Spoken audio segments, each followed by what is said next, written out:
Hello বন্ধুরা, welcome back to my channel. তো তোমরা দেখতেছো আর এ রঞ্জনা কুইন। তো আমার আর একটা নতুন ব্লগে তোমাদের সবাইকে স্বাগতম। তো তোমরা কেমন আছো বন্ধুরা? আমি তো অনেক ভালো আছি, আশা করছি তোমরাও ভালো আছো। তো আমার নতুন ব্লগটা, আজকের ব্লগটা সবাই দেখতে থাকো। পুরো ব্লগটা দেখার অনুরোধ রইল। তো বন্ধুরা দেখতে থাকো। তো বন্ধুরা, আমি সকাল সকাল ঘুম থেকে উঠে বাসি কাজ সেরে তারপর ঘর মুছতে শুরু করে দিয়েছিলাম।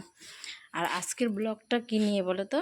আজকের ব্লগটা হচ্ছে, আজকে আমাদের বাড়িতে আত্মীয় আসবে, মানে আমার বাবা আর আমার পিসিমশাই দুজন মিলে আসছিল।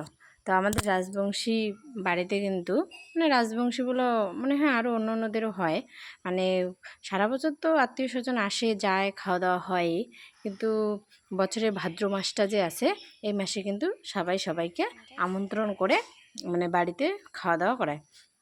তো আজকে আমি আমার পিসিমশাই আর বাবাকে আমন্ত্রণ দিয়েছিলাম আমাদের বাড়িতে আসার জন্য। তো আজকে বাবা পিসিমশাই আসবে, একটু পরে চলে আসবে, তো তার জন্য বাড়িতে আজকে তোড়জোড় চলছিল। তো আমি সকাল সকাল ঘরটার মুছে নিলাম, স্নান আগেই করে দিয়েছিলাম। তারপর মেয়েকে কিন্তু আমার মেয়ের আবার আজকে পরীক্ষাও ছিল। তারপর ঘরটার মুছে আমি পরীক্ষা দিতে গিয়েছিলাম। তো তার পরীক্ষা দিয়ে আসে দেখি, মানে আমার দুই জা মিলে রান্না চাপিয়েছে। আমি এবার এদিকে বাইরে সাহায্য করছিলাম ওদেরকে, ওরা বসে বসে রান্না করছিল, আমি এই দিকটা সামলাইছিলাম, বাইরে কী কী লাগে কাজগুলো করছিলাম। তো ছোটো যা পটল ভাজা করতেছে, তো মেজো যা মাংস কাটতেছে, ওরা দুজন মিলে রান্নাঘরে ছিল। তো আজকে অনেক আইটেম করছিলাম, কিন্তু আত্মীয় আসবে বলে কথা। মাংস রান্না করেছিলাম, পাঁপড় ভাজা, পটল ভাজা, ডাল, চাটনি, তারপর মাছের মাখা, মানে অনেক কয়টা আইটেম করছিলাম আজকে।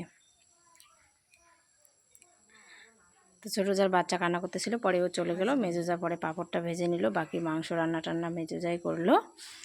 তারপর বাবারা যখন খাইতে বসছে তখন ভিডিওটা করতে পারলাম না, কারণ এত ব্যস্ত ছিলাম, ভিডিও করার সময় হয়ে উঠতে পারেনি। সবার কিন্তু খাওয়া দাওয়া শেষ, আমরা খাইতে বসছিলাম। তারপর বাবাদের সাথে আমার আবার বাড়ির পাশে একটা যা ছিল, ওকেও নিমন্ত্রণ দিলাম, ননদ ছিল, সবাইকে আর কি আজকে খাওয়ালাম। তো সবার খাওয়া দাওয়া শেষ হয়ে গেছে, পরে আমরা দুইজনে খাইতে বসছিলাম, ছোটো যাও ছিল। তো এখানে দেখতেছো একটা থালাতে কাচের বাটি ভাঙা। তো আমার ছোটো জায়ের মেয়ে, ও তো খুব ছোটো, ওকে বাটিতে করে চাটনি খেতে দিয়েছিলাম, ও একদম বাটি শুদ্ধ মানে ভেঙে দিয়েছে। এদিকে মিষ্টি দই ডুগা চাটনি বাটি আমরা সবার শেষে খাইলাম, তো একদম ওগুলো নিয়েই খাইতে বসছিলাম।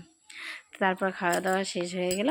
তারপর বাবা আর পিসিমশাই যে দেখতে পাচ্ছ, এটা হচ্ছে দাঁড়িয়ে আছেন যিনি, উনি হচ্ছে পিসিমশাই, আর পিছনের জন হচ্ছে আমার বাবা। তো এখানে বাড়ি যাওয়ার জন্য রেডি হচ্ছিল। তো এদিকে আমার শ্বশুরমশাই চালিতে দাঁড়ায় ছিল। তো তার শ্বশুরমশাইকে বলতেছিল বাবা, আমাদের মানে আমার বাবার বাড়িতে যাওয়ার জন্য বলছিল। ওইদিকে আবার আমার মেয়ে, ছোটো যার মেয়ে, দুইজনে গেছে দাদু দাদু করে পাশে, যাইতে দিবে না। ওরা বলছে যে আজকে থাকো, ওই যে দুইজনে বলতেছে দাদু আজকে থাকো। তো বাবারা আসছিল সকাল 11টার দিকে আসছিল, তো এখন বিকেল 3টে 4টা বেজে গেছে, খাওয়া দাওয়া হয়ে গেছে, এখন চলে যাবে, থাকবে না।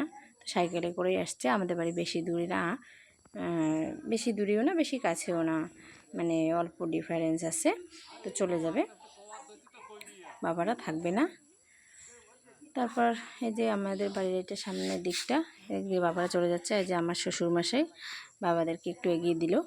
তো আজকের ভিডিওটা করতে চাই নাই, কিন্তু একটা উদ্দেশ্যেই করলাম, কারণ এগুলো না পুরোনো দিনের স্মৃতি হয়ে থাকে, এই জন্য করলাম। কারণ বাবা এই যে ভিডিওটাতে থাকলো, এটা একটা স্মৃতি। আজকে এখানেই শেষ করলাম বন্ধুরা, টাটা। আর আমার ব্লগগুলো যদি ভালো লেগে থাকে তো সবাই আমাকে সাপোর্ট করবে এবং পাশে থাকবে। লাইক কমেন্ট শেয়ার অবশ্যই কিন্তু করতে ভুলো না। Tata tata.